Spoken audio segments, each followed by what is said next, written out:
Good evening, everybody. Welcome back to Exploring the Lord of the Rings. This is session number 232, and I'm excited to get back here. I'm finally returning after Moot 9, which was just an awesome time. So good to see so many people. I always am just very, very excited to reconnect with old friends. It was just a lovely, lovely time at Moot again this year, remotely and on site. Great to see old friends and meet new friends, and we're getting ready. And no, Drowsnake, returning to Moria is the title for today. We're not skipping. We're just, remember, we were in the middle of where Gimli was speaking his piece, and he was talking about Moria. So we're gonna actually get into the names of Moria and stuff today. So there we all are. But anyway. Great time at Moot this year. A couple announcements that I wanted to make, one of which is a reminder about an upcoming Moot. We have our first regional Moot of the new year, the new Moot year here coming up. We have Buckeye Moot, our first ever Moot in Ohio. Very excited about that. That's going to be in Cincinnati or near Cincinnati, Ohio.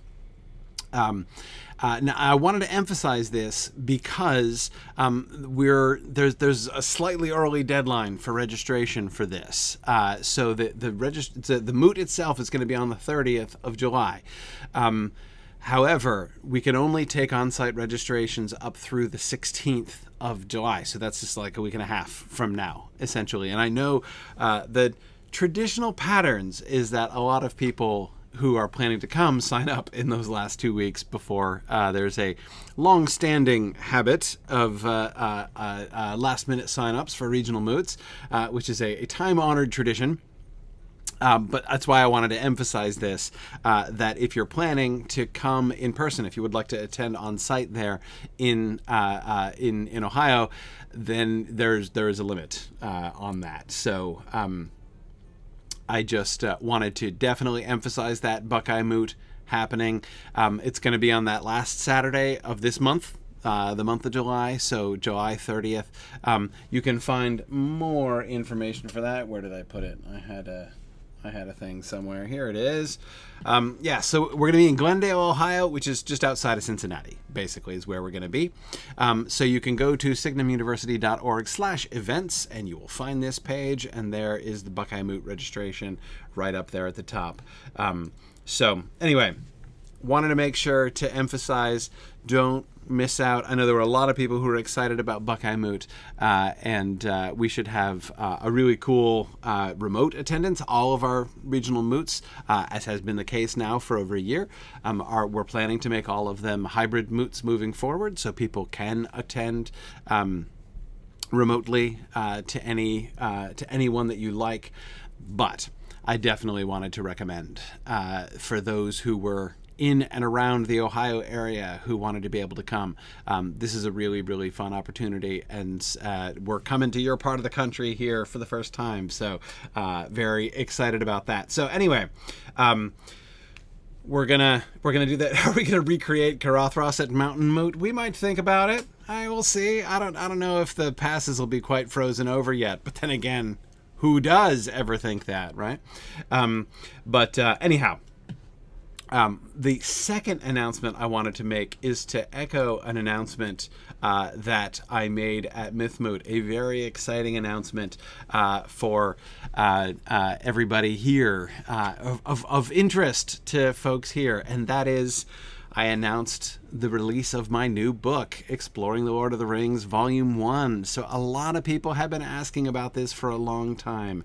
Am I going to write an Exploring the Lord of the Rings book like my Exploring the Hobbit book? And the answer is yes. Yes, I am. And there are a couple things that have been sort of holding me back. No, it's not exactly the right way to say it, but a little bit. One thing is I wanted to wait for our discussions here.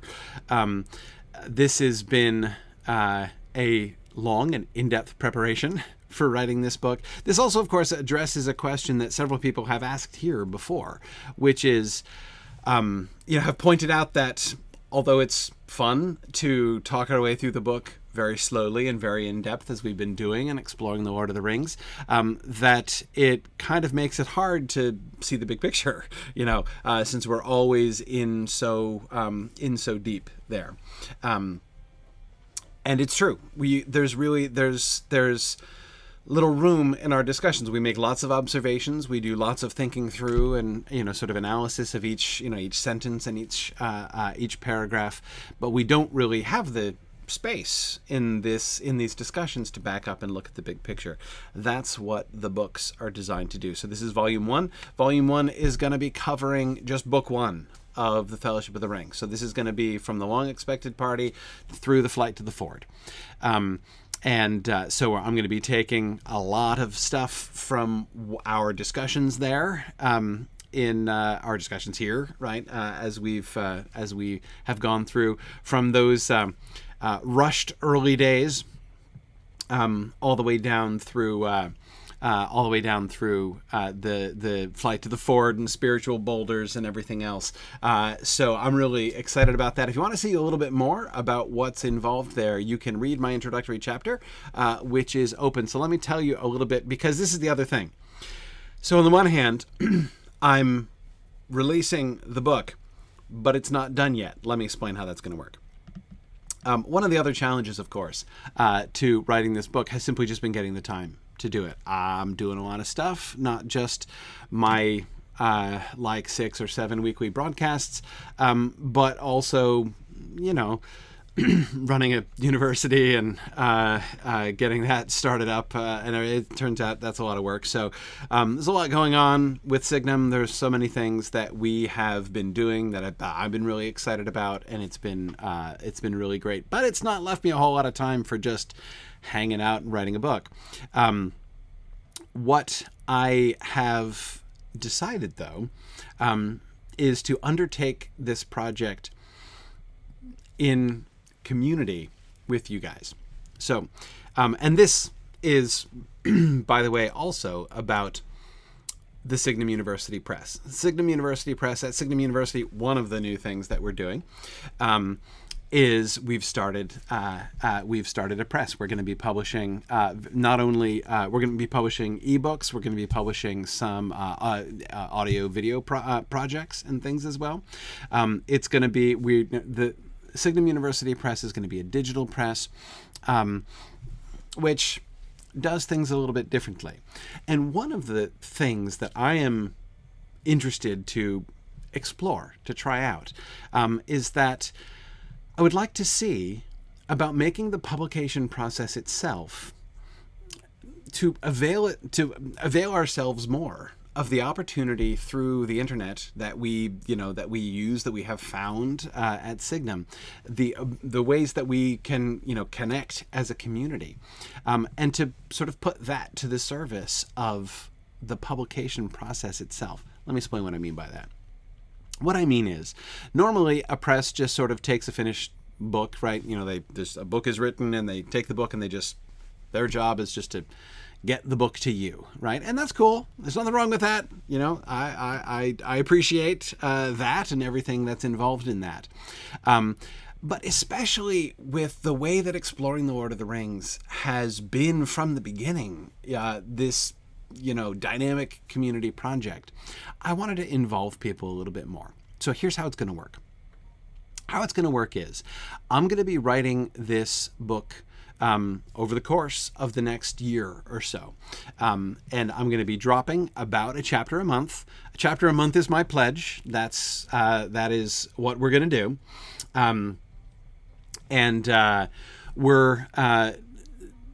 You can be basically getting it and reading it chapter by chapter as it comes out. So you're on the one hand, you can get early access to the book. But in addition to getting early access, you can really be a part of the whole book experience. As I say, this project has emerged from the beginning as part of a community project, and I would love the book to be a community project too. So if you go to press.signumuniversity.org, and you can find my Exploring the Lord of the Rings page here, you can go and you can read the introduction. and this is all within BlackBerry. It's the same online system. You do need to create a login for BlackBerry. It's free. It's very simple. This is exactly where we do all of our space stuff, the space courses and everything. Those all live here too. So it's the same system. So you go to our press page here. This is the page for my book within BlackBerry. You can click here to read the introduction. So you have here, this is the web version of the introduction. Love, the artwork on my cover art here is by Emily Austin, recent Signum alumna, and love her work. Many of you know Emily Austin's awesome artwork. Anyway, so you can read my introduction here. In my introduction, I'm explaining the book and how I'm meaning to do it. And then I go through all of the different themes. You may remember in my Hobbit book, I had a series of themes that I was tracking all the way through the book. The book was organized chapter by chapter, but I was tracking a whole bunch of themes consistently throughout the book. I'm doing the same thing here, but this is The Lord of the Rings, not The Hobbit, so there's a lot, right? So in addition to like the major themes, each theme also has like 3 or 4 individual threads that I'm following as well. So I explain all of the themes and all of the sub-threads that I'm going to be looking at throughout the whole Lord of the Rings. Right, and then explain how the book's going to work and everything. So all that stuff you can get for free and read the introduction here. There's an audio version as well. The audio version isn't posted yet. We're working on that, but I am going to be posting the book as an audiobook as we go through here as well. Anyway, so there are several different purchase options for the book. If you just would like access to the book as I go, right? You know, if you just want to get the chapter drops when they come so that you can get early access to the book, you could. So there are 3 options, right? Option number 1 is just to wait. You can wait. You want to wait? You could wait. The book will be finished next fall, basically. I'm not sure exactly when, but the plan is next fall. The book will be done. You can just wait until then, and then we're gonna have a fully, pimped out audiobook, right? Audiobook and ebook that you can get. It's going to be great. But you don't have to wait, right? Option number 2 is you can pre-order now, or you can subscribe, just do a monthly subscription, and you can read the chapters as they come. So you'll get those early drops. The first chapter should be dropping, I'm hoping, for August. There's one legal detail that I'm working out still, and when I finish working that out, then I will drop chapter 1. As I say, that's planned for, I'm hoping, August. At latest, I'm hoping September. So that will be when chapter 1 is going to drop. And then it'll be every month after that through next fall. So again, one option is just to wait. The other option is to pay the price. Is to pre-order, to subscribe, and then you can get access to it. And you can pay in a couple different ways. You can just pay up front. $20 is the price of the book, the initial price of the book, so you can buy that now. Pay the $20 now, and you'll get every chapter as they come. Right, so just pay when you pay for your book, you'll get the chapter drops as they come throughout the whole time. You can also do a monthly subscription. That's not ready yet here on the page. We're working on that behind the scenes as well. Work in progress. It's the theme of this whole thing. You can, it's like $2 a chapter, right, as you go. If you wanna wait on it and subscribe, you can do that. You can purchase or subscribe to the ebook only, the audiobook only, or both. You can get both the access to both the print version, or the text version, I should say, and the audiobook version as well. I'm going to be recording that as I go through. I will be then re-recording that for the final version with any edits or whatever that we go through. But there's a third option also, because as I said, I wanted, there were some people who have expressed interest in being a little more deeply involved in this project, and I thought that would be a lot of fun. And so this option is the Author Circle. And what the Author Circle, that gives you not only early access to the book, chapter by chapter, as I drop each chapter coming through, but also it enables you to be more actively engaged in the process. So you will get, of course, access to the chapters, both in text and audio as they release. You will get access to some notes and updates during the writing process. So there's a bunch of times when I'm going to be doing some like brainstorming videos where I'm talking through things and thinking through stuff and giving access to notes and outlines that I'm working on. So the Author Circle is going to get access to those things as I come through. After I drop each chapter, I'm going to do a monthly meeting with the Author Circle. So we're going to have a live discussion of the chapter that I already did. Really interested to hear people's feedback and input as we go through. And of course, like if you make a really cool suggestion that I end up integrating into the book, you point out something that I've forgotten or whatever, then I'll footnote you in the book, right?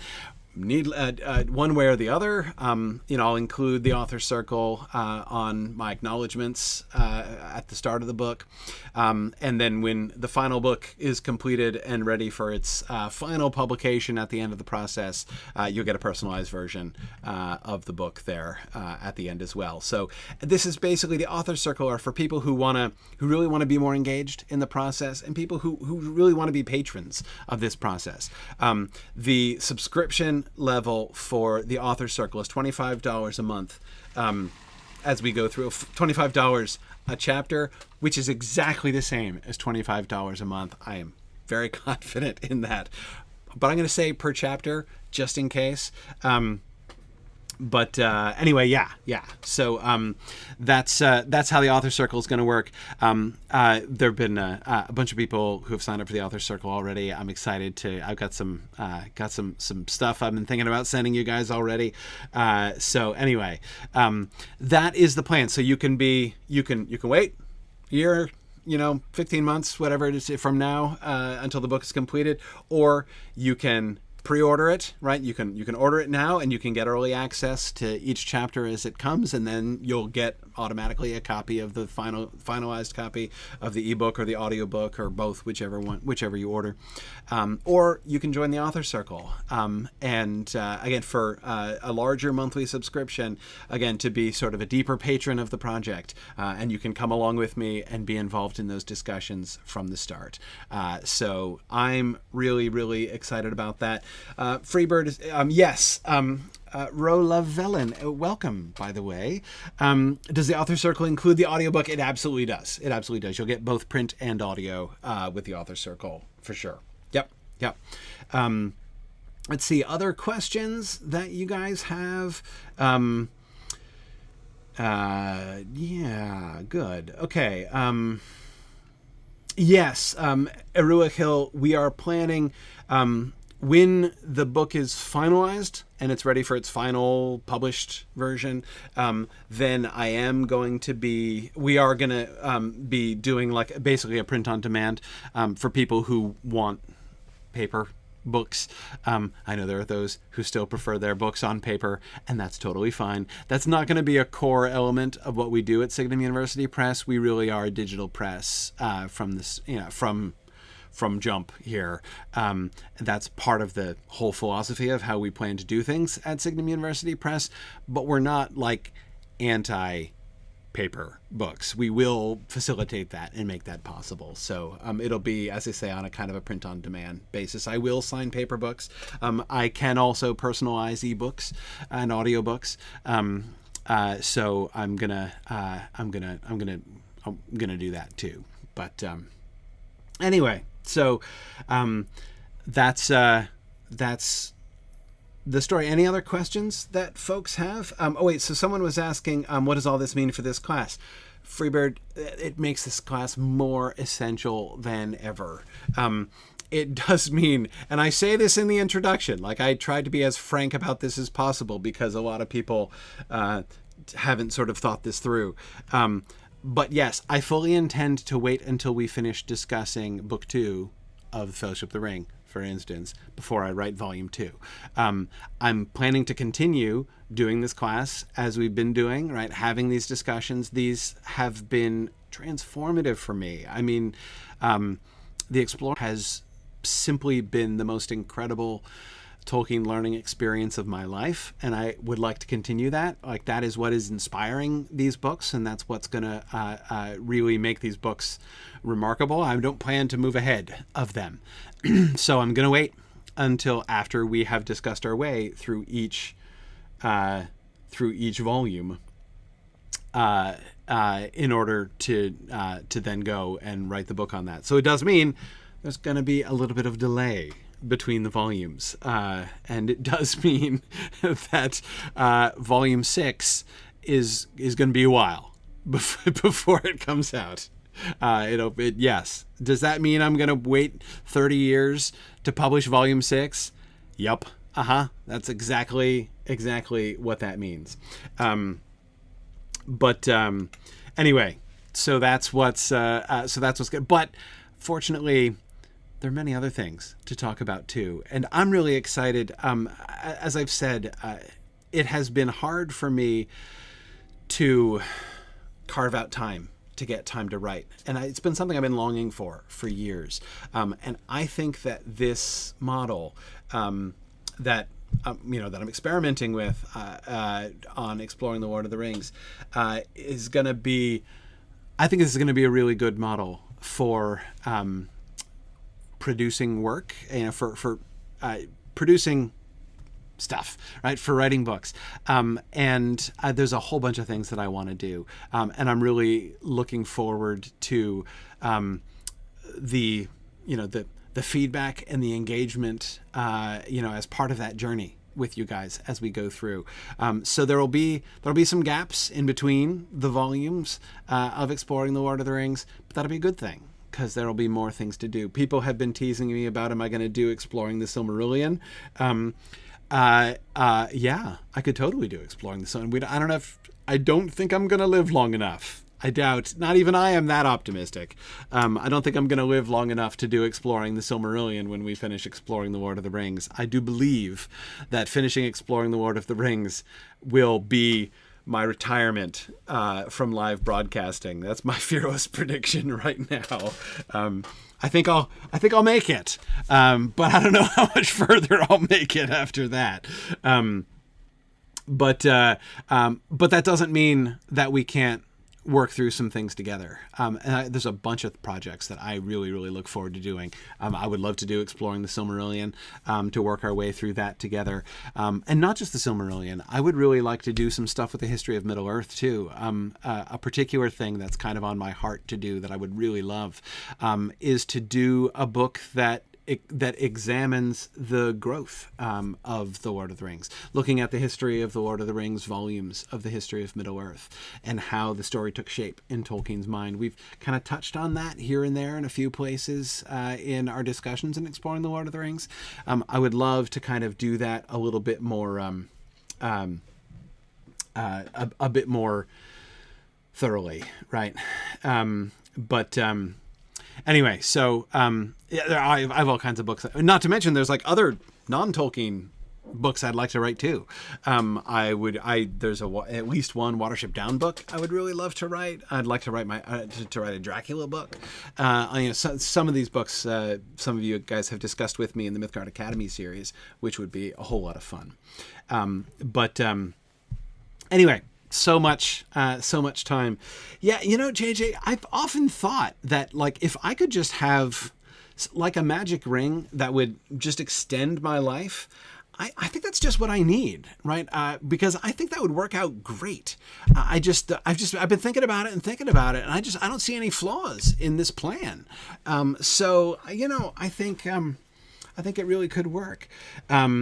Exactly. No downsides at all. Yeah, that's exactly it. Yeah, so we'll see, like a block of text spread over too many pages. Yeah, possibly. Yeah, we'll see. Okay. So I probably won't actually pursue, that plan, but we'll get there. Anyway, there's plenty of time to be doing more stuff. So we will see. So I invite you on my writing and publication journey. This is going to be again an interactive process. You can go right now, pre-order the book, and then you'll get the chapters as they come. You can sign up for the author circle and be engaged in the really wild parts of the experiment and interacting with me. So I just wanted to commend that to you. You guys, of course, in particular here, my regular audience in Exploring the Lord of the Rings. Really, this book is from and about you guys more than anything else. So really excited to share this with you going forward. I've been working on it, the book, and it's so exciting to think through. It was one of those things, I don't know, some of you might have had an experience like this, but there were a couple times before where I toyed with the idea of going ahead and starting to write the book, right? I tried. But each time I tried, I sat down with it and it was like, I didn't feel it. I didn't, and that sounds like really squishy, right? But it was totally true. Like, it was like, yeah, it's not coming. It's not. As soon as I sat down to do this, with this plan in mind, and I was like, okay, let me experiment with this. It was just like, oh yeah, this is the way. This is gonna happen. It's so exciting. Anyway, so can't wait to share it with you. Hope you guys will all consider coming along with me here.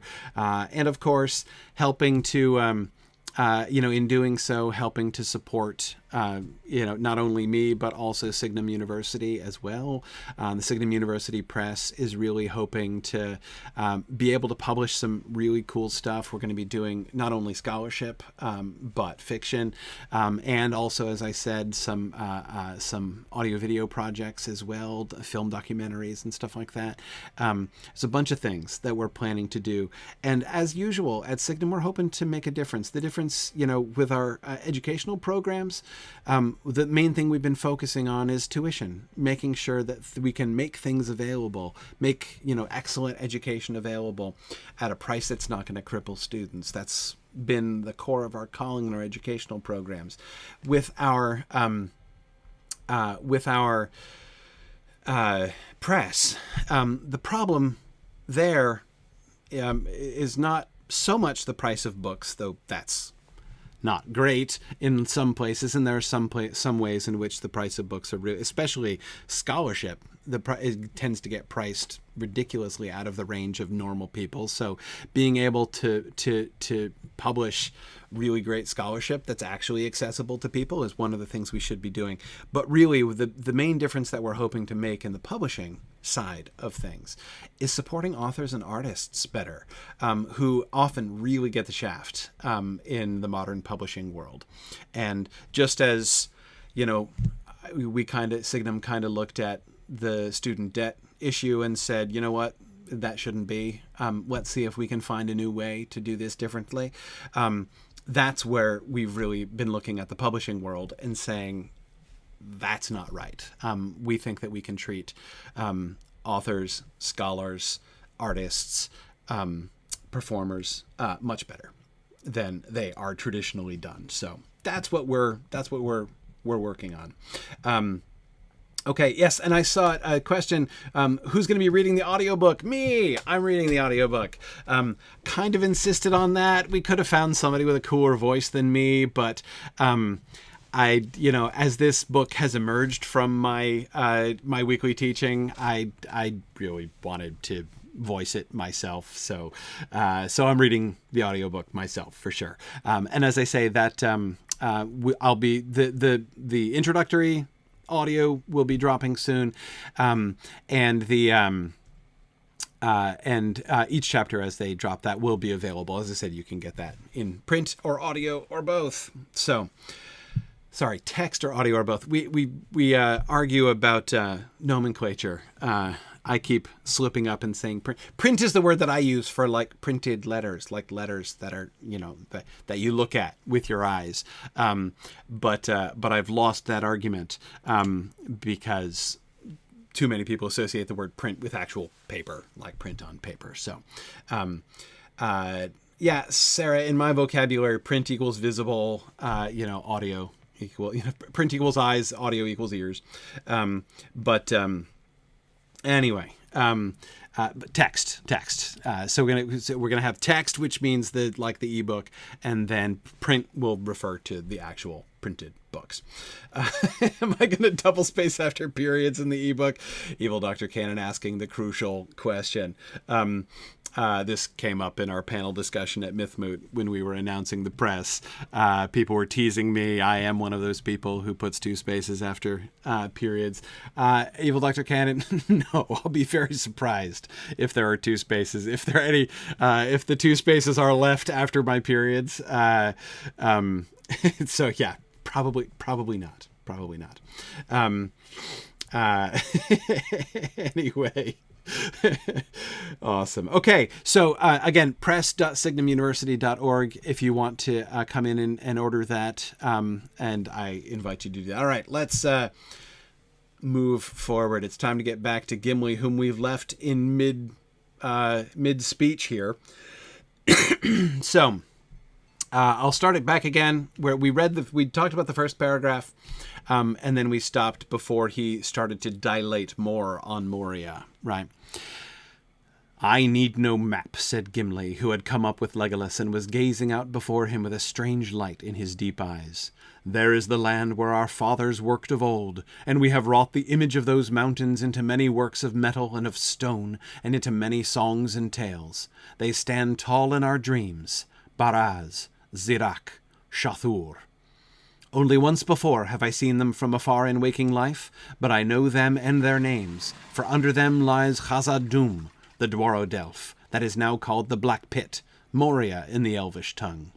Yonder stands Barazinbar, the Redhorn, cruel Caradhras, and beyond him are Silvertine and Cloudyhead, Celebdil the White, and Fanuathal the Grey, that we call Zirak-Zigil and Bundu Shathur. There the misty mountains divide, and between their arms lies the deep-shadowed valley which we cannot forget, Azanulbazar, the Dimril Dale, which the elves call Nanduhirion. Whew. Okay. That's a lot. You could say, this is, of course, the speech that inspires Sam to comment on what a fair jaw-cracker dwarf language must be. Let's review. Okay. We talked about the first paragraph kind of, but let's talk a little bit about the first paragraph again. One thing that I don't remember commenting on last time is the verb worked. There is the land where our fathers worked of old, which I find a really beautiful kind of thing. Just as a reminder, it's easy to forget. Tolkien does such a wonderful job through the Lord of the Rings. It's such a wonderful and such an understated job of building the dwarf culture. The dwarves as a people really take shape. Of course, the Hobbit is really where they begin to take shape, though that's a work in progress through the course of the Hobbit itself, right?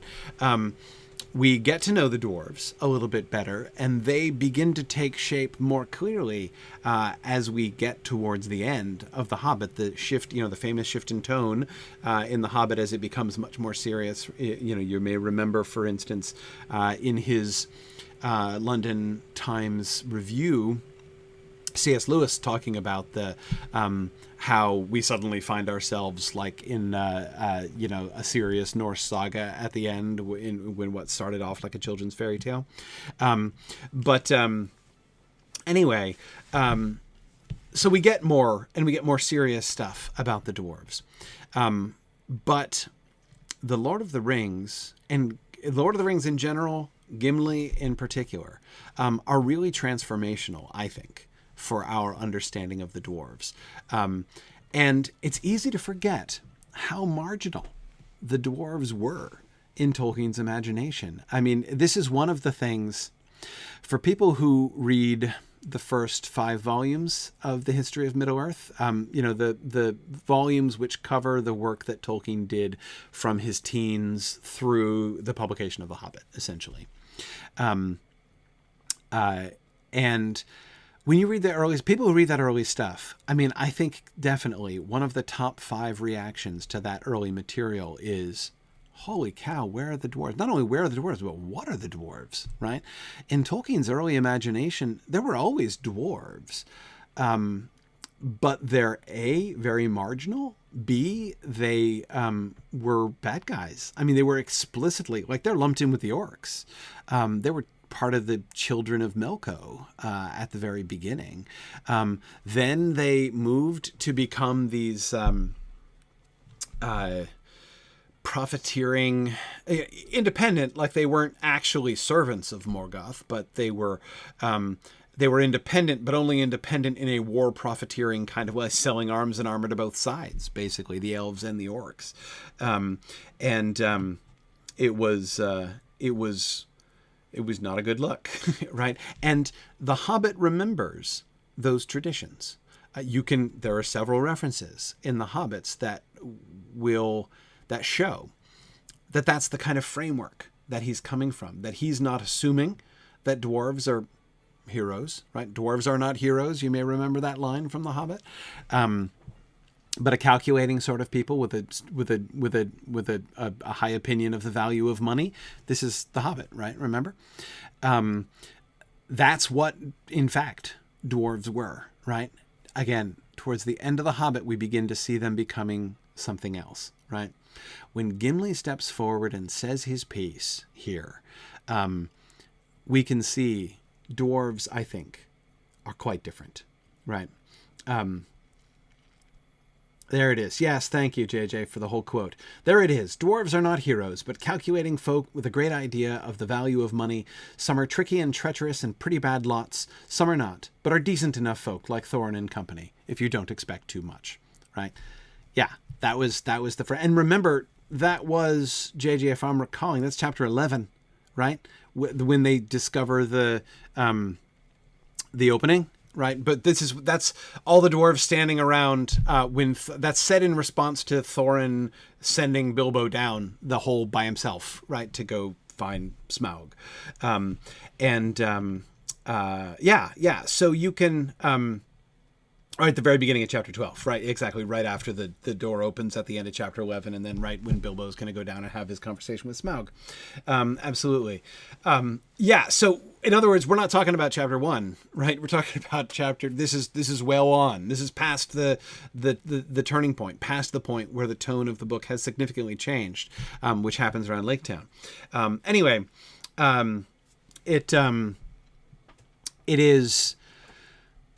It is the way that he thought about dwarves originally. He's changed how he thinks about dwarves. And one of the ways which absolutely gets taken for granted by so many Tolkien readers, the thing which is most shocking about Tolkien's older concepts of dwarves, which were, and yes, I saw several of you talking about this, heavily influenced by Norse dwarves, who are not nice people, right? I mean, they are not heroic in Norse mythology in general either. Anyway, okay. So,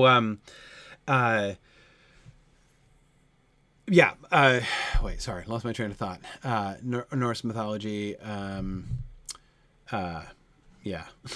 completely lost my train of thought. Oh yeah. So the biggest shock that people get when they read these early accounts of dwarves, they're not craftsmen. They're not craftsmen. In fact, they're just merchants. Like, they're just about selling things. They're not about making. In fact, they're explicitly described as not making things in the very, very first versions. They don't care about quality of work or anything like that. The makeover of the dwarves into craftsmen and having that such a deep part of their identity, we see happening, flowering in The Hobbit. That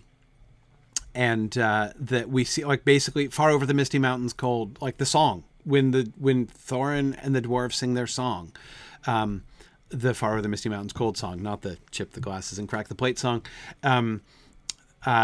The Chip the Glasses and Crack the Plate song is much more traditional dwarf melody, right? Anyway, they are we see that the emphasis on their craftsmanship, and it's a major departure, right? It's a big deal. And here with, yes, the creation of Aule, that story, Jackie, the story of Aule making the dwarves is much later. That postdates The Hobbit significantly. That chapter of the Silmarillion, the of Aule and Yavanna chapter, was not there through the writing of The Lord of the Rings. It postdates this, actually. It had not been written yet when Gimli speaks his piece here in the Fellowship of the Ring.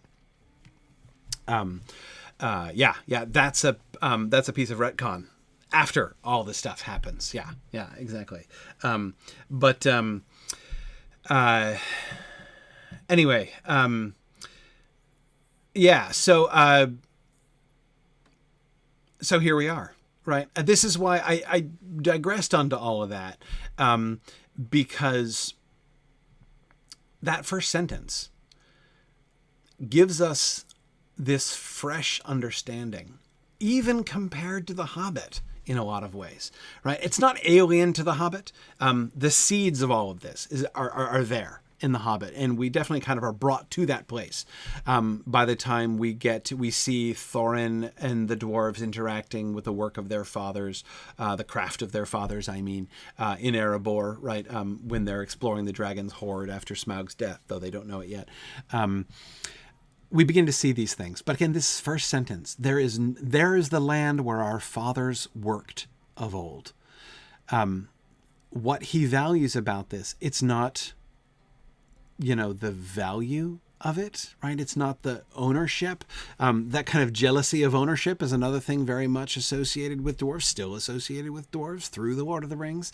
This sort of possessiveness, right? Which we know to have, we see in the latter parts of The Hobbit, flame up into very dangerous and unpleasant sort of manifestations there with Thorin and the dragon sickness. But we don't see that either. This is the land where our fathers worked of old. All this work was done here, right? And I think he means several things at once there, right? I think he means the kingdom that my forefathers carved from under those mountains is there, right? Where their fathers worked of old means, on the one hand, to make Khazad-dûm itself, right? But I think it also means the place where Khazad-dûm, the place where they the place where they did all of their other work, right? Where think of all of the things that were made and crafted there over the years. It's almost like the mountains themselves have, in Gimli's imagination and in the imagination of his people, been hallowed by all of the craftsmanship that has gone into the mountains themselves, but has taken place within that place. We talked about the pairing into many works of metal and of stone and into many songs and tales. The rhetorical balance of that first sentence is really beautiful. There is the land where our fathers worked of old, and we have wrought the image of those mountains into many works of metal and of stone and into many songs and tales. The pairing, the two hard things, metal and stone, right? The two ephemeral things, right? Impermanent things, songs and tales. And yet, of course, songs and tales often outlive metal and stone, right? But anyways, the way that those are poised against each other, I think, is really beautiful. They stand tall in our dreams. Baraz, Zirak, Shathur. The fact that we get the dwarvish words there, not to be overlooked, right? Not to be taken for granted. Gandalf is going to mention, he hasn't mentioned it yet, but Gandalf is going to mention that they don't teach the dwarf language to people, right? It's a secret language. They keep it secret on purpose. Gimli, therefore, this is a bit of an overshare by Gimli, right? I mean, he's going way above and beyond the Call of Duty here. As we will see, there are outside names, right, that are known to others. to the elves, to humans, right? Gimli knows those names perfectly well. He could have led with that, right? They stand tall in our dreams. Carathras, Calebdil, Fanuethal, he could have said, giving them their Elvish names, right? Or he could have done it, in the common speech. But he doesn't do that, right? He gives the dwarf names. And also notice, he is going to tell us the full names of the mountains, right? In the dwarvish tongue. Barazinbar, right? Zirak Zigil, and Bundu Shathur. But those aren't the names that he gives us at the end of that first paragraph. Baraz, Zirak, Shathur. We can see all three of those names as, Barazinbar, right? Zirak Zigil, and Bundu Shathur, right? It's almost like when he first mentions them, they stand tall in our dreams, which I agree with you is such a beautiful sentence. Several people have said like that, just that idea of them standing tall in their dreams is just a beautiful reference. Bjarnason, I totally agree. It sounds like common shortenings for dwarves who need to talk about these mountains a lot. Yeah, they're nicknames. He's not only giving their names in the dwarvish language, he's giving their dwarvish familiar names, right? These are like their pet names in the dwarf language. That's like double secret. Triple secret. Triple secret in the sense that it's secret because it's dwarvish words in the first place. Any dwarvish words, any words from the dwarvish language. Then it's the names of their home mountains, right? Like their own home. But then it's what they familiarly call these mountains, right? He's being, it seems, hasty in the way you'll remember ahead to Treebeard, who is honored by the confidence of Merry and Pippin when they're so quick to tell him their right names, right? You'll be letting your own right names out, soon. That's kind of what Gimli's doing here, but for the mountains, right? It is like giving the Wi-Fi password. It's exactly like that. And praise, I agree. It shows trust of his companions. There is an intimacy in this sentence that is easy to overlook because you can get lost in sort of just like the alienness, right, of the dwarvish words, right? And miss, I think, that because it really is an intimacy thing. Juan asks, why does Gimli say the mountain names? Is it to cause a bonding moment with the company before approaching dwarvish places? Something like that. I think Gimli is he's moved, right? Gimli's sharing. Gimli's opening up. We're getting to see Gimli and getting to know Gimli. He cares about this, but he doesn't have to share it, right? I mean, that's it. I think it tells us something about Gimli, not only about his love for his traditions, his how moved he is to be looking upon these mountains, which he has only seen once before from afar in waking life, which, as we discussed last time, makes it sound like he's seen them before in his dreams. Like, they stand tall in our dreams. It sounds like he means that quite literally, that he regularly dreams about these mountains, even though he's only seen them once in waking life, his own self, right? So we know how much it means to him. But it tells us something more about him, that his response to this feeling is to share. And that might seem, logical, right? Like, yeah, sure, like you do, right? I mean, you got your friends and companions there, but this is not an assumption for a dwarf, for sure. Right. That is not something I think we can take for granted. It tells us something about Gimli. We've not yet come to the place. Gimli has not yet become famous friends with Legolas, right? Gimli, there's a lot of experiences Gimli has not had. There's a lot of, the bonding that is going to be. It's only been a couple of weeks that they've been traveling together. And we had no evidence that they spent any time whatsoever with Gimli in Rivendell before they left. Like he wasn't, he wasn't a part of their little council, the Council of Bilbo and all that kind of thing. Like he's a family friend in a sense to Frodo, right? But remember, that's indirect on both sides. Glóin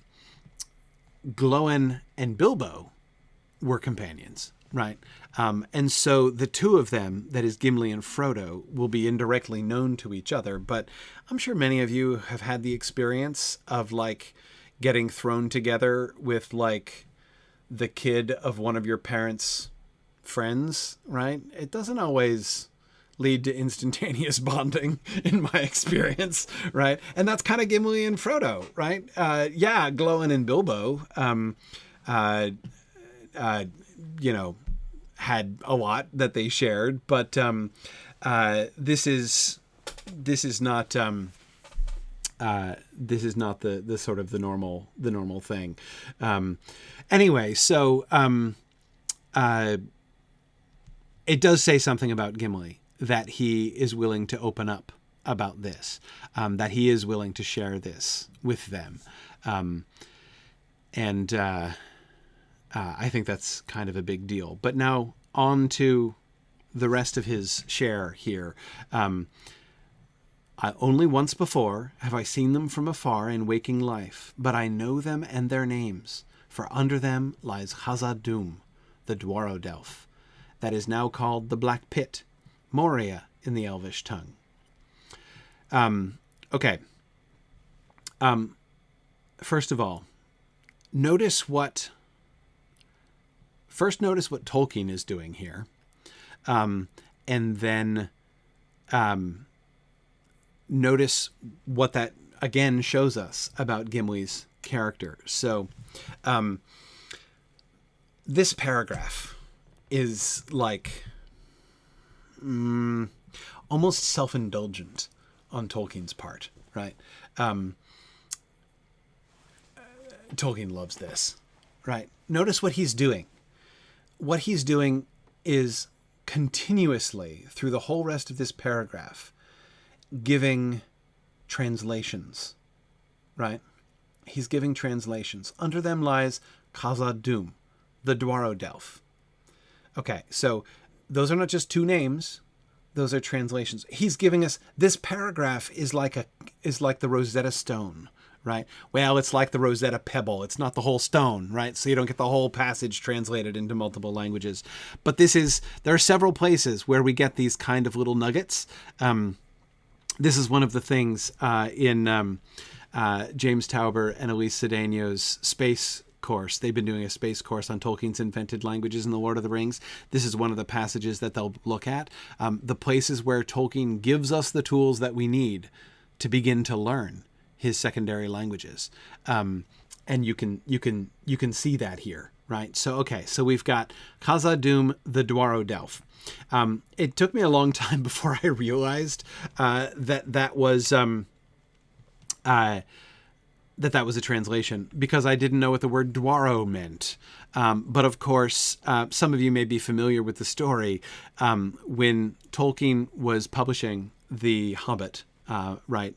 This is actually when he was in correspondence with the proofreaders at Houghton Mifflin. I'm sure I've told this story sometime or other. Houghton Mifflin, the American publishers of The Hobbit. And he was arguing with their proofreaders. Their proofreaders went through The Hobbit and changed all of his dwarves, D-W-A-R-V-E-S, to dwarfs, saying the correct plural, you've said dwarves all the way through, the correct plural is actually dwarfs. And they corrected him.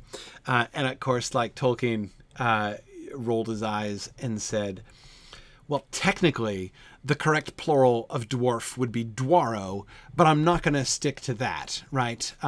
So let's agree to just, dwarfs is not in fact correct. I understand that's the accepted usage. It's not actually the correct plural. So let's compromise and stick with dwarves, shall we? By the way, I believe that one of the Silk Westcott was making a joke about Snow White and the Seven Dwarro. I totally think that Snow White was a huge part of why Tolkien was so stubborn on that point, to differentiate The Hobbit from Disney. People forget that The Hobbit was published within months of the release of Snow White and the Seven Dwarfs, and that Tolkien's own Tolkien, like the marketplace, Disney was pretty good at the merch, even back in the 30s. That is, Walt himself was pretty big on the merch, and there were like little plastic dwarf knickknacks for sale all over the place. And indeed, the story is that they had even invaded his own home, that Priscilla really liked the dwarf, little seven dwarf knickknack things. Tolkien hated them.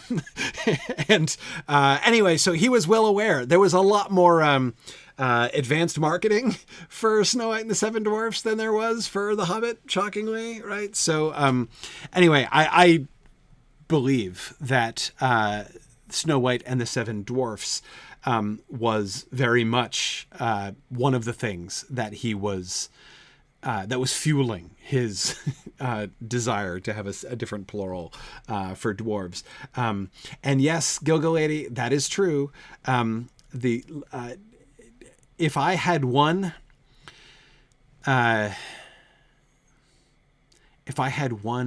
wish, if there were one, like, I wish I could have been there in Tolkien's lifetime moment, it might be to have gone to see Snow White and the Seven Dwarfs in the theater with C.S. Lewis and J.R.R. Tolkien, who saw it together in the theater at Oxford. Man,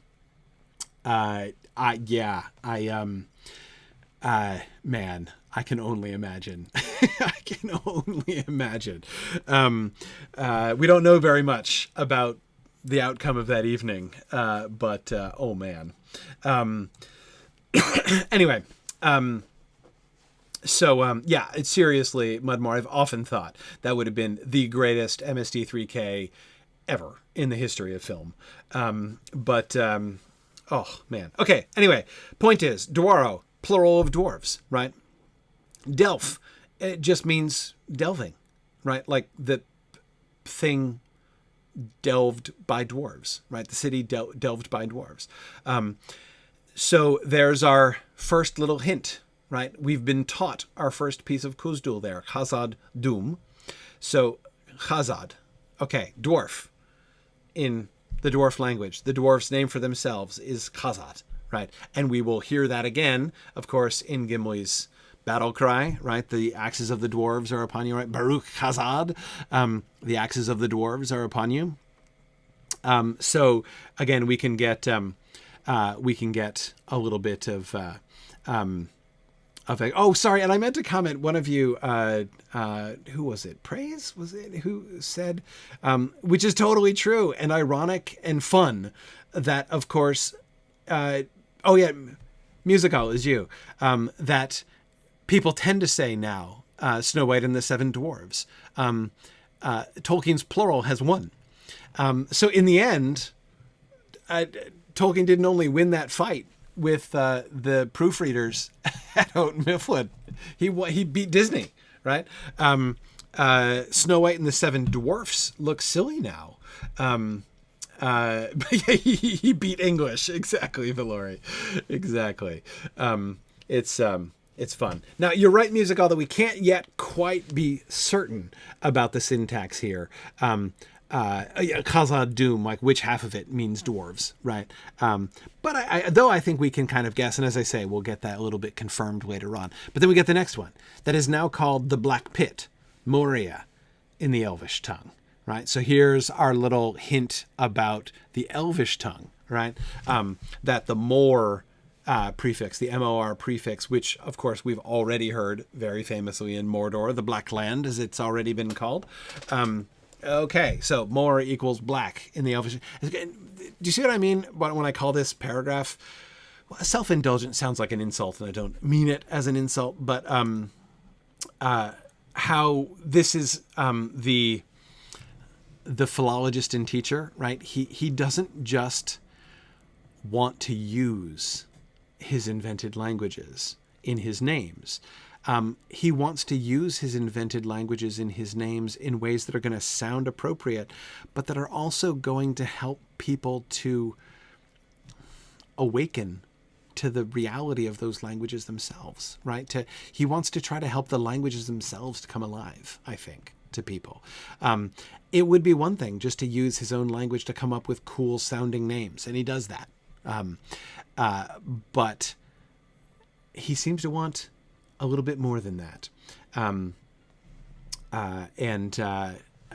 this is one of those places. There are other places where we'll see it. This is one of, in my opinion, one of the shining examples of this in the entire Lord of the Rings, this paragraph.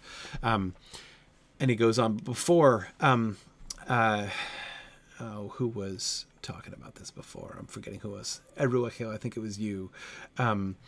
But was pointing out that Moria is not translated into the Dwarvish language, right? We don't get the Khuzdul version for that. There might be one, maybe, or maybe not, right? Maybe they don't call it that. He brings it up, right? That is now called the Black Pit, Moria, in the Elvish tongue. The elves call it Moria. That's been translated into Westron as the Black Pit, right? But he doesn't give, it's the only thing, right? Everything else, the city of the dwarves, each of the mountains, he gives the dwarvish version of, but not that one, right? Not that one. Yeah, maybe it's a sad name and they don't share that one.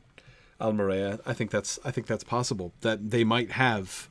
I bet you they do have a name for it, that they call it in grief, right? But I doubt that one is just a translation of Black Pit, right? Anyway, then we get the mountains. Yonder stands Barazinbar, the Red Horn, cruel Carathras. And beyond him are Silvertine and Cloudyhead, Calebdil the White, and Fanuathal the Grey, that we call Zirek Zigil and Bundu Shathur. So once again, here we've got threefold, right? We get the names in all three languages of all three mountains, right? And once again, the English enable us to be able to begin to translate, right? Okay, we've got the Red Horn, Carathras, right? So Karath is the word for red, right? In Elvish, so okay. It looks like Baraz probably means red in Dwarvish. Okay, all right, we're getting there. Barazinbar, so is it Zinbar? Zinbar is something like horn, maybe? I mean, it might not be quite as like literally chopping the word in half as that. But again, you can, especially since you have Baraz in the the short version of it, right at the end of the previous paragraph. And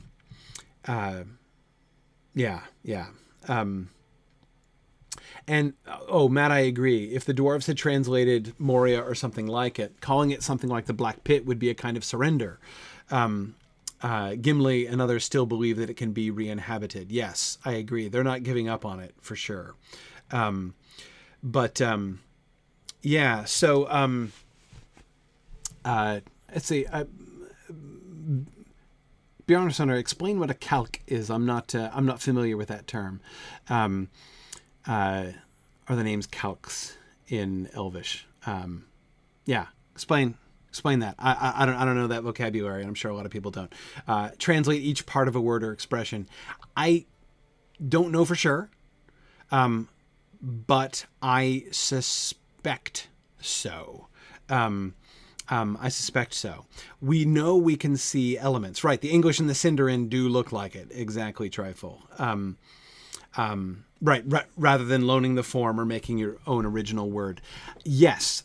The impression that I get, certainly the English and Elvish does give me that impression too. Silvertine, Calebdil. So the Caleb part is, the like Celeborn's name. That's Caleb means silver, right? And then we've got Cloudyhead, Fanuathal, Fanuathal the Grey. I think. I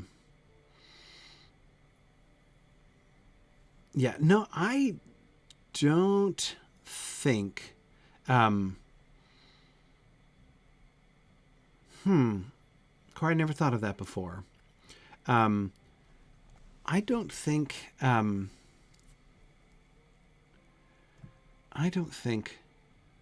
the question was, which one? Like, are we sure which one corresponds to which? Yeah. Well, Calebdil is definitely the Silverteen, because Caleb is the word for silver. So yeah, no question. Yeah. So that's, she was thinking that Silverteen and the gray and Cloudy Head and the white would seem to kind of go together color-wise, right? But I guess it depends on what sort of clouds we're talking about, right? If Fanuithal the Grey is Cloudy Head, it suggests we're talking about some rather serious kinds of cloud action there around Bundu Shathur. Not to mention, just listen to the name, right? Bundu Shathur. Doesn't it sound like the rumble of thunder in the distance? I mean, there's something almost onomatopoetic about Bundu Shathur. Remember the way that Tolkien describes in The Hobbit, in the Thunder Battle in The Hobbit in Chapter 4, how the thunder that like rolls around and that like comes tumbling down the mountain and rolls down around in the valley. It's such a wonderful description of the way you can hear like the rumbling of thunder and things. Bundu Shathur always sounded to me kind of like that, like the thunder coming down and then like echoing and dispersing in the valleys. Yeah, exactly. Fanui is cloudy. Yeah. For Cloudy Head there. Anyway, Zirak Zigil. I'm not sure which part means silver, but one of those parts, Zirak or Zigil, one or the other, is clearly silver. Like, we'd need a little more evidence, right, in order to be able to draw a firm conclusion. But we're getting some definite tips there, right, in how these things work together.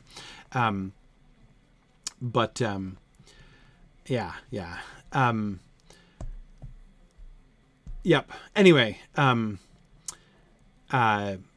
so it's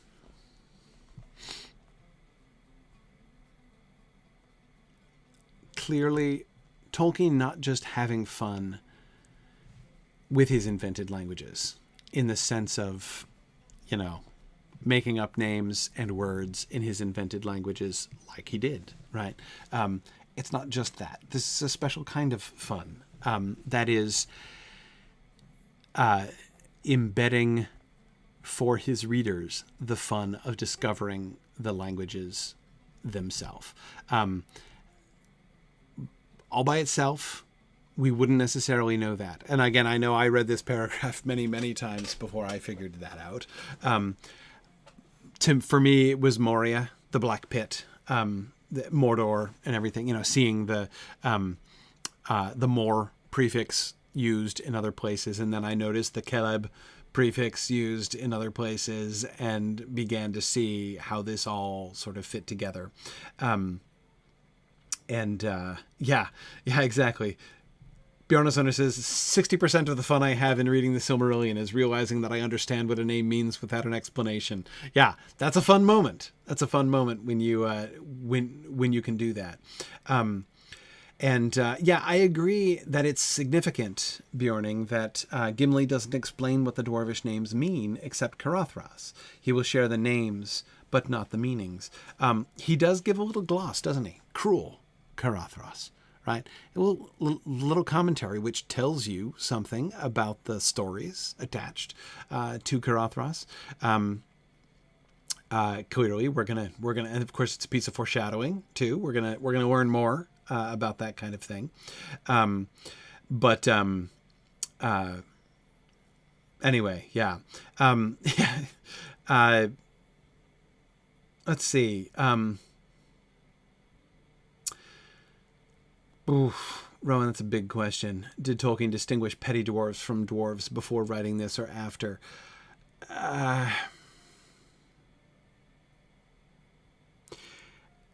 after, I think. Basically, where the petty dwarves come from, like Mime, of course, in the Turin stories, the prime petty dwarf instance.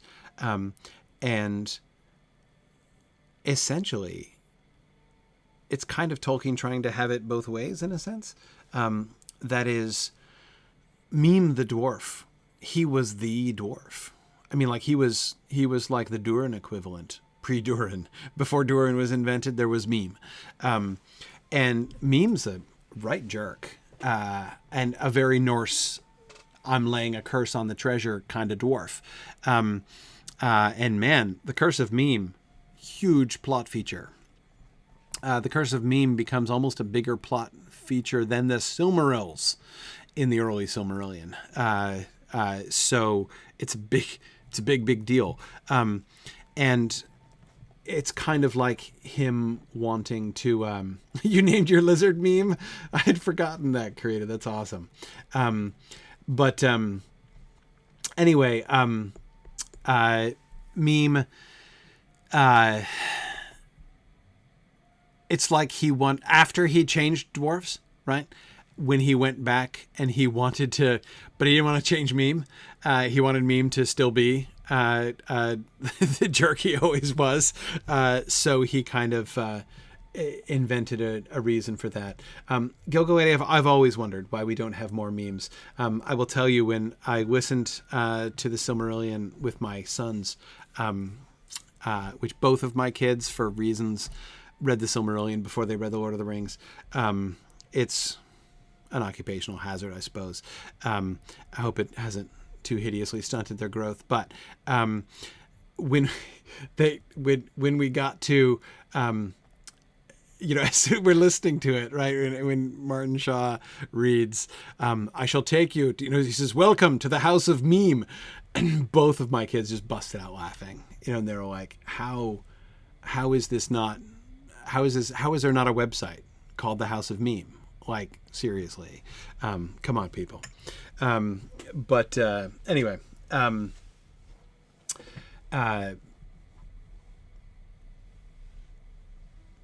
yeah. Bjorning, I think you're right.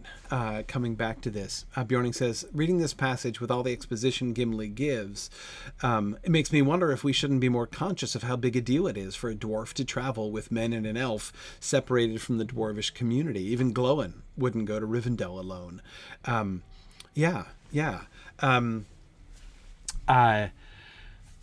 is a big deal. It is a big deal. And notice how I mentioned before again about what this shows us about Gimli's character. Gimli is giving free tips, right? He's not just revealing the secret dwarvish names. He is drawing attention to the fact, to the parallels, right? He's inviting you to figure out some pieces of dwarvish vocabulary, which is kind of a big deal, right? That Tolkien would do that, not really surprising. That Gimli does that is significant. It's a big deal, right? He's not only willing to travel with these non-dwarvish strangers, he's willing to teach them. He's willing to bring them into, not just to share, as he was doing in that first paragraph, right? Let them in on his own, secret reflections and things, but that he is willing to, even eager to, going out of his way to reach out to them and to teach them. This says a lot about Gimli. I agree. Bjorning says, I think Tolkien is hinting that Gimli is special and dropping explicit reminders that Gimli will be a uniter. Yeah, Bjorning, or another way to think about it. Another way to think about it is that this also may be the very moment where that becomes Gimli's fate, right?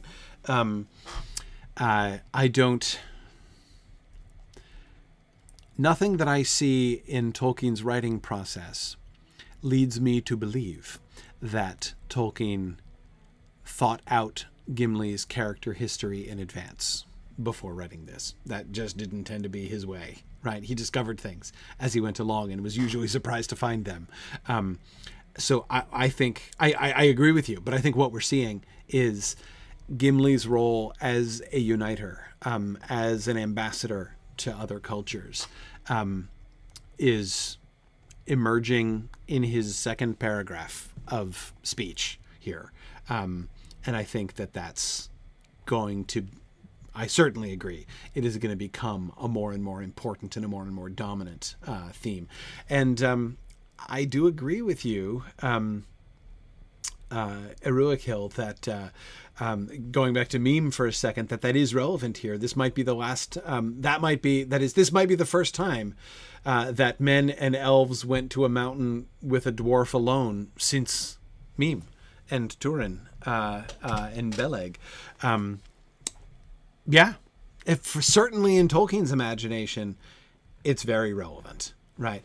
And when you have Meme the dwarf as the primary, like, historical backdrop, right, behind this story, the story of Gimli traveling with these, folks, it does make Gimli's character and attitude the more conspicuous as a result. Yes. The Peoples of Middle-earth is post Lord of the Rings. Yeah. So you get more, you see Tolkien developing the dwarf stuff more in Peoples of Middle-earth, but that's well after.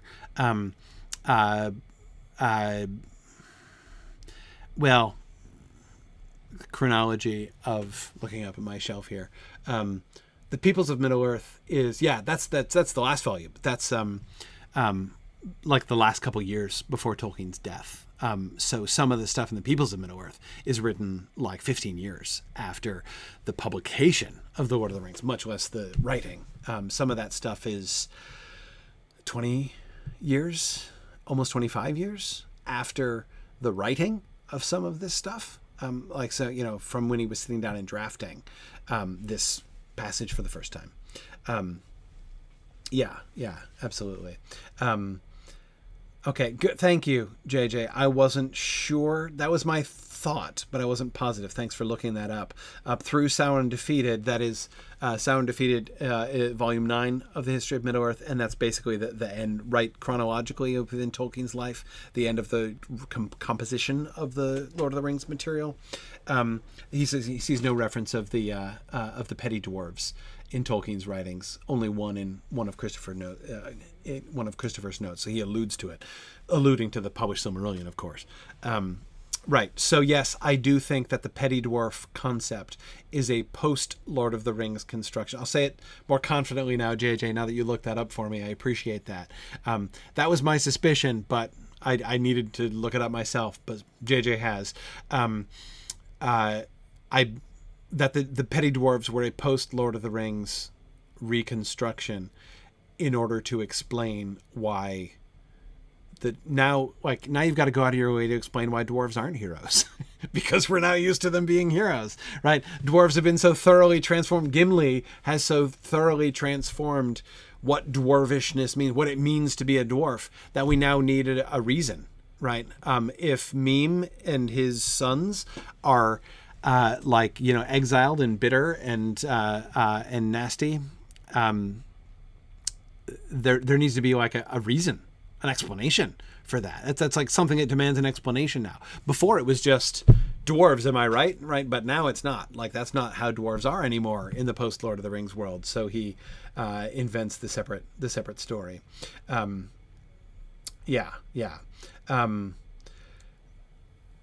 Well, okay, I don't want to go too far into it because it's really a Silmarillion question. But Bjorning is asking why add in a pre-dwarf iteration that is explicitly less noble than the Lord of the Rings and Hobbit dwarves.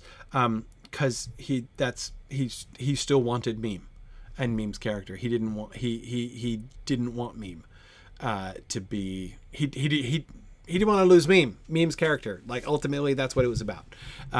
He wanted Meme to be the same downtrodden, cowardly jerk backstabbing, cowardly jerk that we see in the published Silmarillion. So, yeah. Right.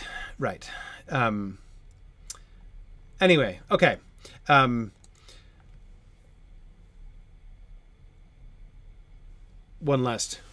We'll do the last little bit here in just a moment, because it only takes us a minute to do a sentence. There the misty mountains divide, and between their arms lies the deep-shadowed valley which we cannot forget, Azanul Bazar, the Dimril Dale, which the elves call Nanduhirion.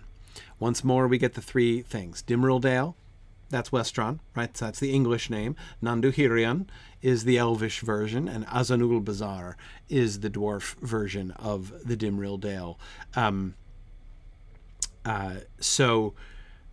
But the thing that I love about this, my favorite thing about this paragraph, is how completely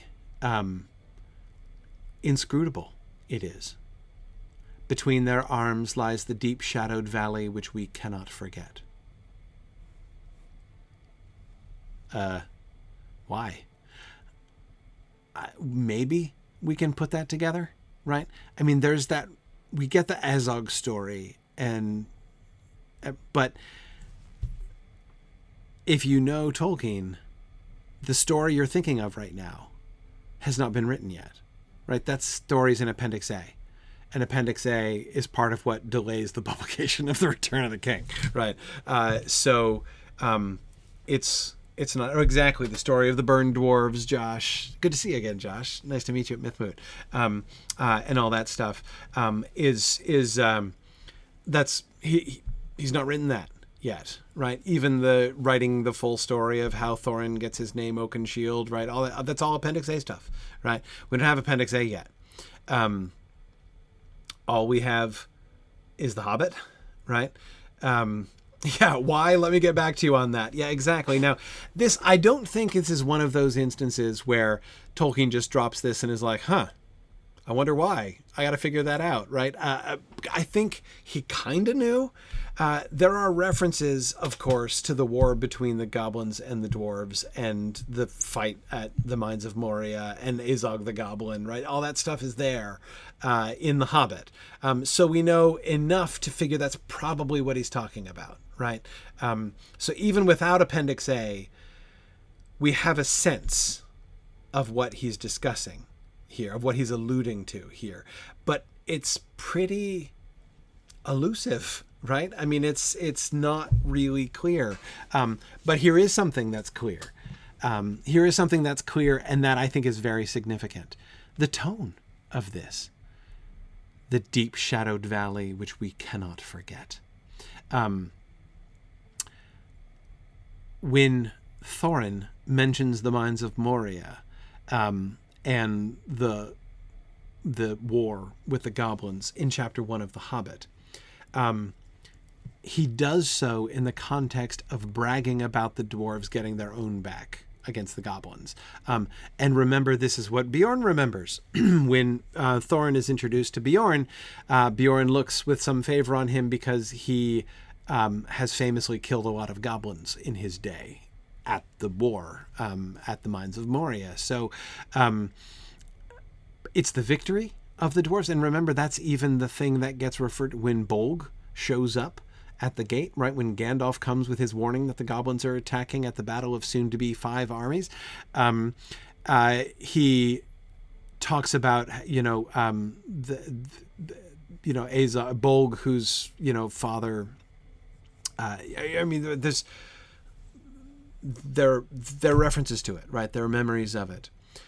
But they're not memories of grief. Nowhere do we get that tone in The Hobbit. Again, we get boasting, bragging about how many goblins I've killed, right? But here we get a totally different glimpse into what I think we can put together. Again, even just from Hobbit only, from previously published, previous to 1954, even from previously published stuff, we can put together what Gimli's referring to. It's not a complete puzzle. It's not simply a riddle, right, that he's saying. But the tone is remarkably different. The deep shadowed valley, which we cannot forget. We're going to get a little bit more of this too. Yes, it's not just the battle. I know it's not just the battle. Yes. I think it's colored by the battle, though. We will get the significance of that with the mirror and everything, and he's about to talk about that in another paragraph, which we shan't get to tonight. But I do think there are memories of the battle here in his reference, which we cannot forget. I mean, obviously he can't forget any of this, right? He's plainly in no danger of forgetting the mountains of Moria. One wouldn't have suspected he would be in very much more danger of forgetting the mirror, either, or Durin's stone. So there's it would be a strange thing to say in this context, which we cannot forget. Cannot forget makes it sound almost like they're trying to, right? That's why I cannot shake the sense of grief from that statement.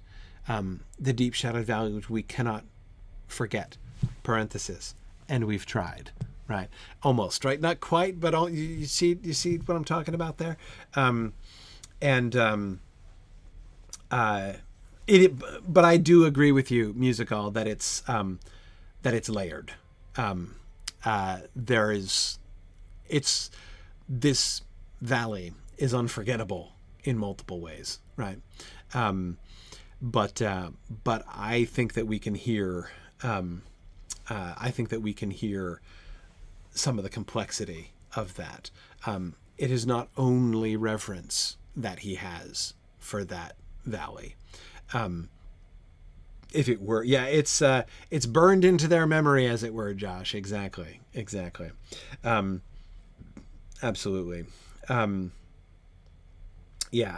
So, anyway, no, so it's right, Ryan. It's not where Durin first awoke, but it's where, it's like it's the foundation story of Moria, basically. But we'll get more. Juan, I agree. If he were only talking about Durin at Mirror, he might say something like that we won't forget, right? Or that we will never forget. I agree that the emphasis is complex there, right? There's something, there is both, they are holding this in memory, but they seem to be holding this in memory not only in a reverential way, but in a sort of negative way as well. Okay. Ambrosius is asking, do the dwarves have a belief or sense that they can never reach their potential or greatest heights unless they return to Moria or their places of origin? Well, we don't know that for sure. But Gimli's speech here certainly does show, I was about to say the affection. That's true. But of course, doesn't it go well beyond affection that they hold for this, the reverence? This is not just our ancestors had this really awesome piece of real estate and we would like it back, right? It's pretty clear, even just from these paragraphs, that the relationship between Gimli and the dwarves and Khazad-dûm goes well beyond that. We don't get any kind of explicit expression of what you're saying there, Ambrosius. But I think I agree with what Bjorning says. It's at least possible that they do. It certainly opens up that kind of thing. It invites us to imagine that kind of thing. Gimli is sharing a lot. He's not sharing everything, right? He's not sharing all of the hopes and dreams of himself and the dwarves, right? And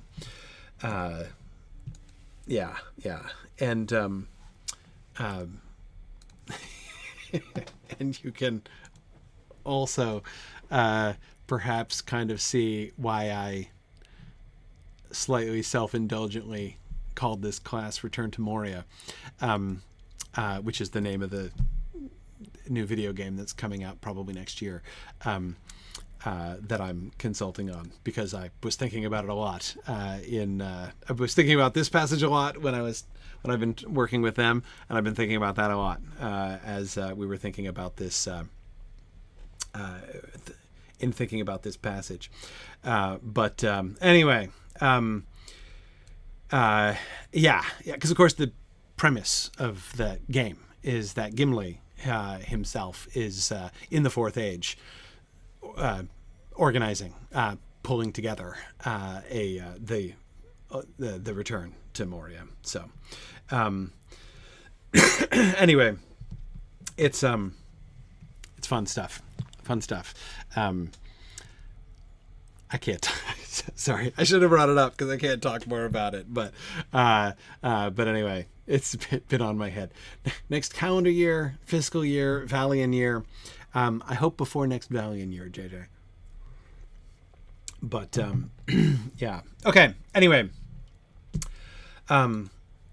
let's move along before I get in trouble. Okay. I'm going to stop there because we actually sort of finished a slide, which is fun. Let me say, so it's field trip time. Before I move on to the field trip time, I'm not going to be here next week again, unfortunately. This summer, there's a lot going on this summer. I'm going to be traveling a lot for a lot of different things. Family travel, Moot travel, other travel, all kinds of things. So I'm going to be not here. Family travel next week. Next week's actually, in fact, a week from tonight is my 25th wedding anniversary. So my wife and I'm taking my wife away. We're going on a little honeymoon next week. So I won't be here next week for very fun reasons, which I'm very much looking forward to.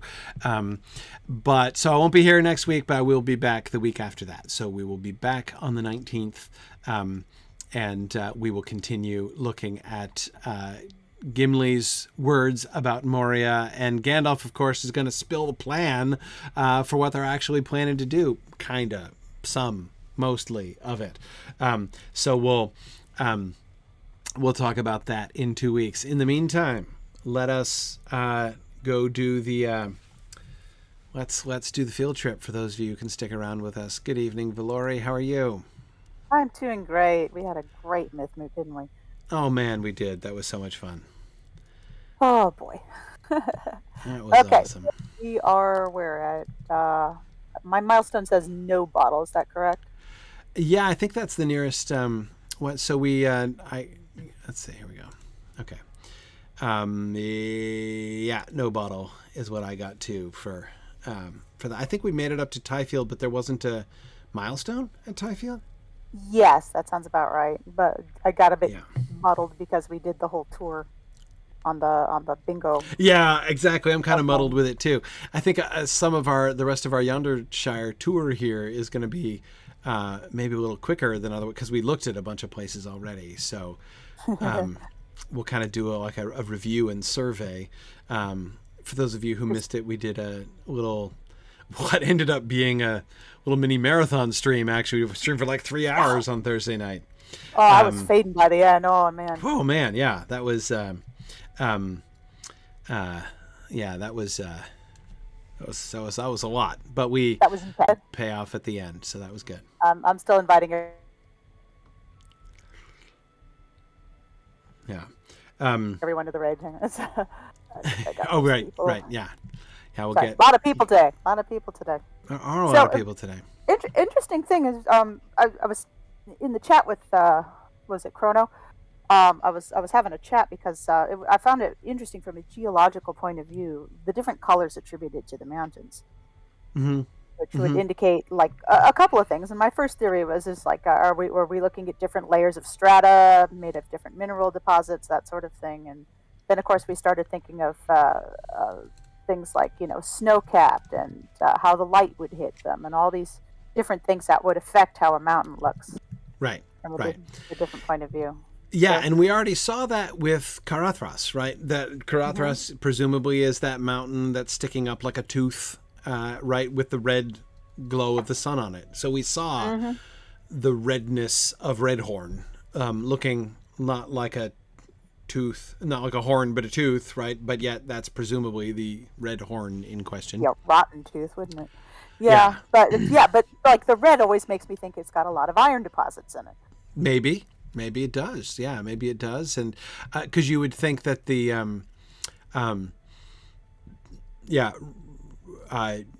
red and silver, might mean something, different to the dwarves than merely the external colors or something like that. But maybe it's red because the light hits it at sunset or something.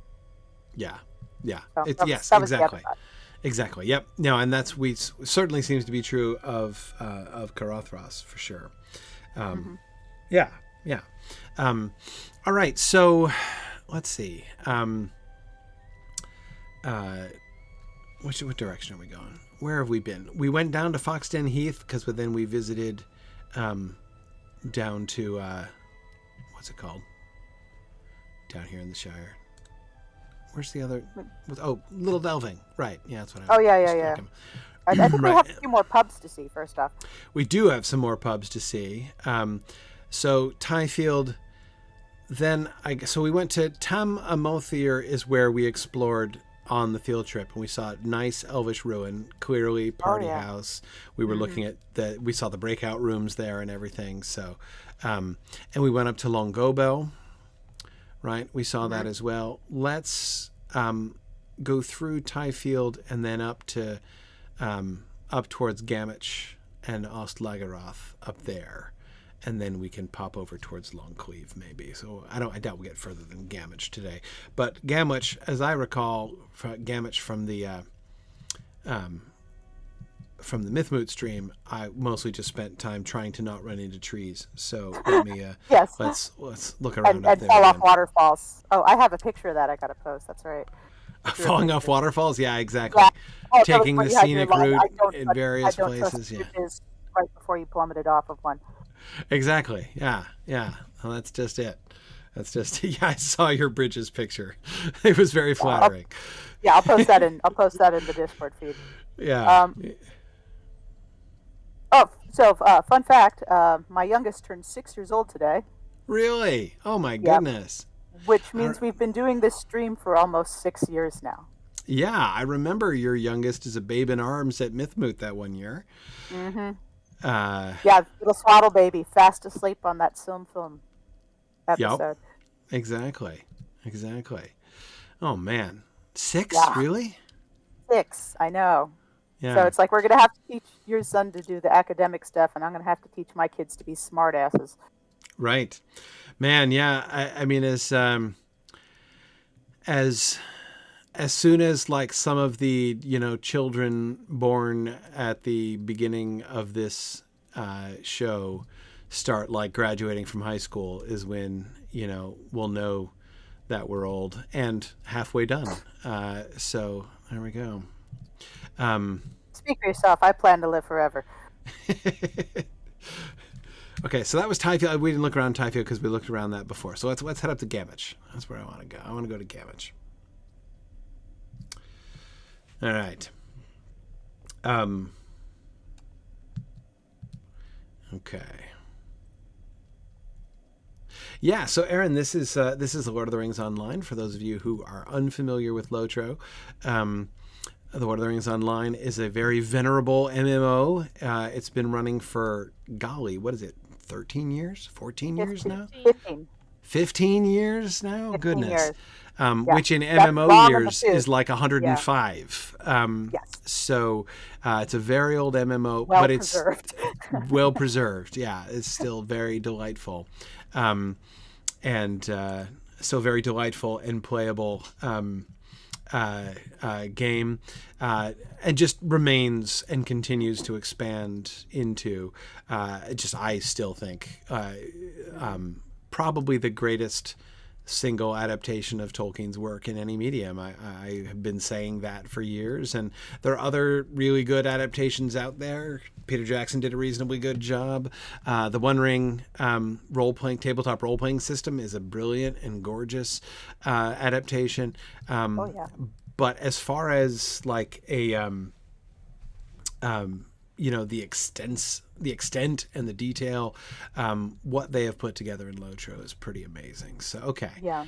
All right. Immediate impression. Look at this. We've got, look at the wooden houses. Look at these, No wonder with all the trees. these plank facades here, right? No red bricks here. Just this, What trees are these? These are huge. yeah, we've got enormous trees here. So this is a very, very old forest.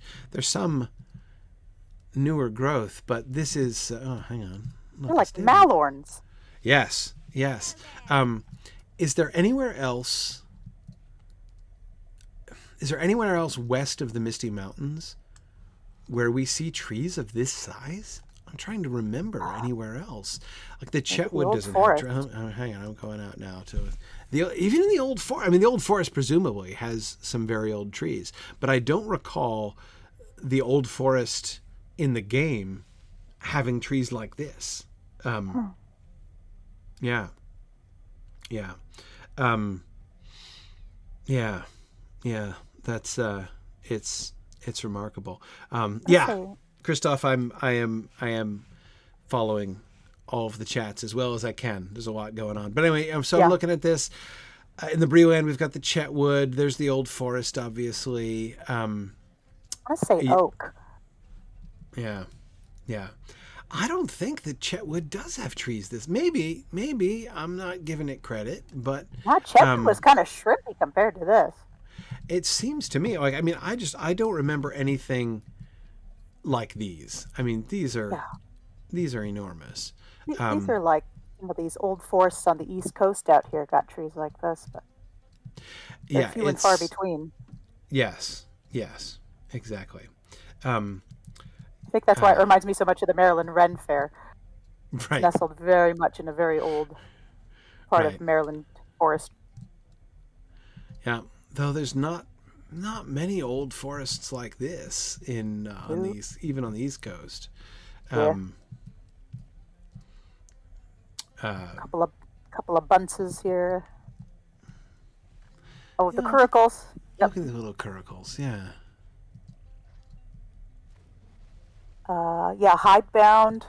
Probably willow on the inside, some kind of green stick. Right, with the little plank bench here. Yeah. Yeah.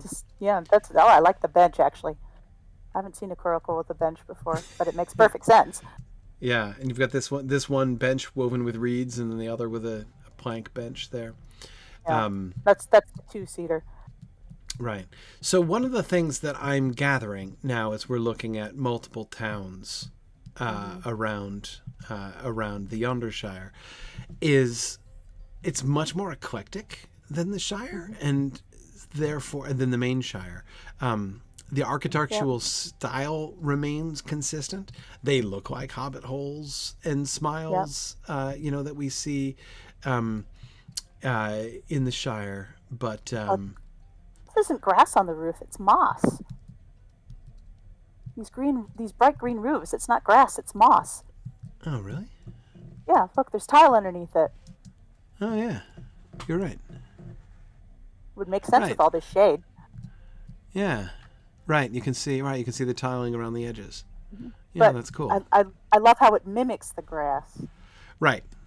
So it is like a turf ceiling, but it's not a turf ceiling. Yeah. They're all I was going to say some of them have tile roofs, but you're right, all of them have tile roofs, in fact. Yeah. Because they're all completely under the canopy here. There's no grass, a few places with bushes, but there are no grassy spots here. It's too thoroughly wooded for that. I love the mist lingering on the surface of the water. Yeah. It's a gorgeous area. This area in the game, of course, is one of the newest still area in the game. It's very scenic. I want to spend time here. I want to go on vacation here. This is like a house down on one of the Great Lakes. Right. Yeah, no, it's very cool. And it's this is the ancestral home of the Gamgees, right? This is where the Gamgees come from. From up in this direction, we know, Tyfield, of course, is what Sam refers to as to, where his Uncle Andy had a rope walk. So we know that, which is interesting because and thinking about this in context now, the context they're building in the game, at least, suggests that connects Sam and the Gamgees to this sort of, sort of new blood, right? Among the hobbits. Love the flowers growing in barrels. That's cute. These are wooden shingles, of course. Right. Everything here is made of wood. Yeah. It's an extremely wooden town.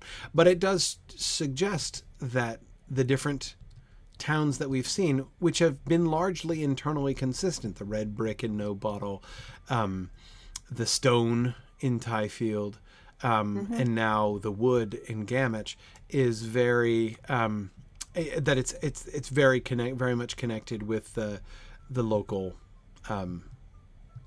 surroundings, right? They're really using the local resources. Yeah, you use what you have. Yeah, exactly. Rather than just sort of saying we're gonna build the way we build no matter what. Again, the style is the same, but the overall effect is really quite different. Yeah.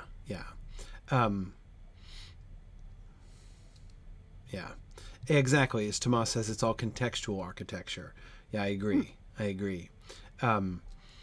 Yeah. Okay. Oh man, it's getting late. All right, I was going to go up to Ostlageroth, but perhaps we shouldn't. Is there a milestone here in town? I don't know. Let's see. I know we probably be close to the lake. I found the stable master. Yeah. I didn't find. We should go and look in the inn. Yeah, we'll go inside and look at the inn. Here's the Brimful Quiver. Yeah. Brimful Quiver, which of course is explicitly a reference to, the Hobbit archers. The Hobbit archers that went to the battle at Fornost. Fornost. But so I'm just checking over here to make sure there was no milestone that we've. I'll come back to the inn in a second. Well, here's a stable master. I didn't see one. Me neither. Yeah, it's the stable master, but I don't think we got a milestone. Nope. Very few milestones around here. Yeah. Is No Bottle the only one, Hologra? That it's the only one we found. Anyway, maybe we can stable master it back up here to Gammich next time from No Bottle. Anyway, okay. Let's go into the Brimful Quiver and see if the Gammich pub scene is just as rollicking as it is in Tyfield and No Bottle. Oh yeah, the standing room only crowds and the dancers and the live music and all that. Let's see. Oh man. Yeah. Okay. Look at this. Holy cow. Goodness. So, yeah. They must have good beer in these places. Yeah. Boy, they know how to live in the Yondershire for sure. Yeah. This makes the Hobbit pubs look very reserved and genteel. Yeah. Look at the antlers everywhere. I guess they're still hunting, huh? Yeah, exactly. And again, we got the quivers, right? So we know that hobbits can and do hunt, are excellent with bows and other... And use antlers in all of their decorating. Apparently. Around here they sure do. Which again, forest thing, that's, a local color issue here. It looks a little... Yeah, I suppose a deer would be like a kaiju running through here, wouldn't it?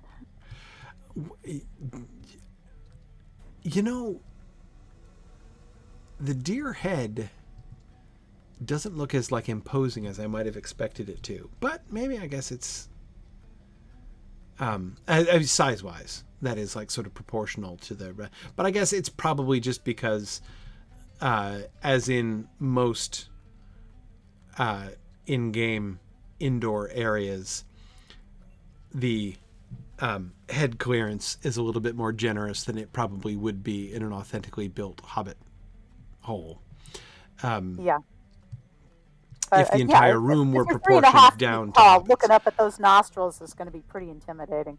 Exactly, right. And even if the ceiling were like 4 or even 5 feet off the ground, right, then the deer head would look a little bit more imposing. But of course, we've got like 10-foot ceilings here in this. But in this room. deer are nothing to. Deer would be a valid concern to Hobbit folk. I live out here in the country, where a common cause for calling into school late is that there are 2 bucks fighting on the lawn. Right. Not to be trifled with. No, that is certainly not to be trifled with. Not the cute little fuzzy Bambi deer. Doesn't it seem to you that the people here in Gammich are a little bit more sedate? In Tyfield, there was a constant party. No, there's no musicians. I don't see anybody singing or playing.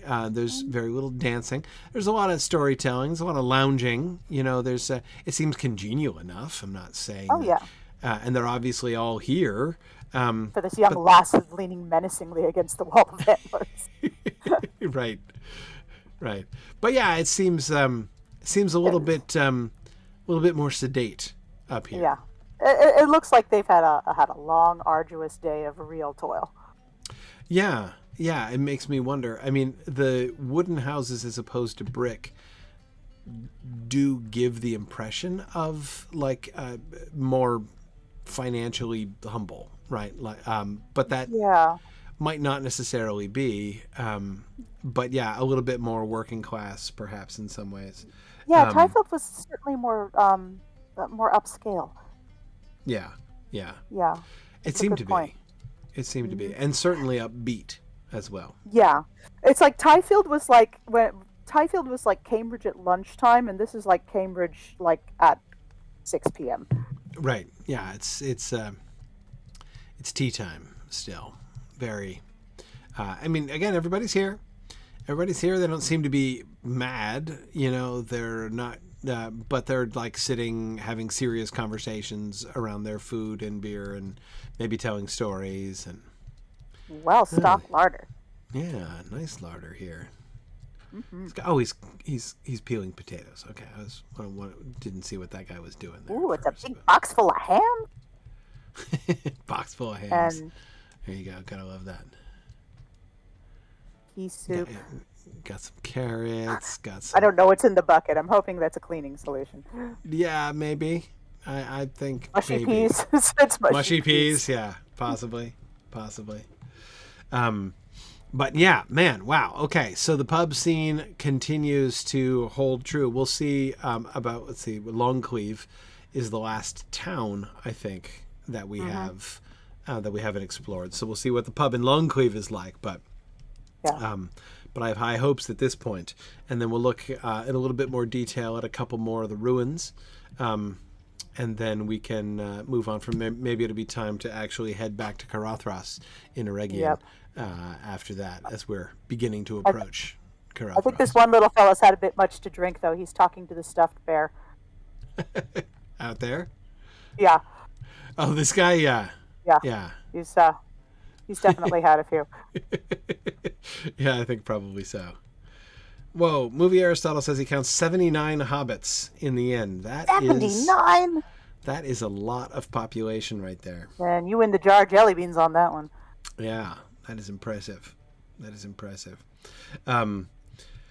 Yeah, cool. All right, awesome. Well, I'm going to let people go. It's getting late.